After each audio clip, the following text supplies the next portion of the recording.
If you want to edit quick settings or the control center on OPPO Find X9, then in that case, if you open the control center, you should be able to find this pen icon in the upper right side of the screen. So you can tap over here in order to edit options that we have available over here. You can also change the position of these buttons that you have over here on the upper side, and you can actually replace some of these options as well.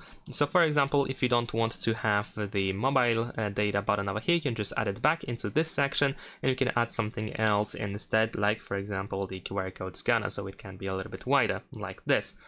And once you are, of course, if you want to add more options, then you can press on this plus button in the top left corner, and then we can add more options into this section.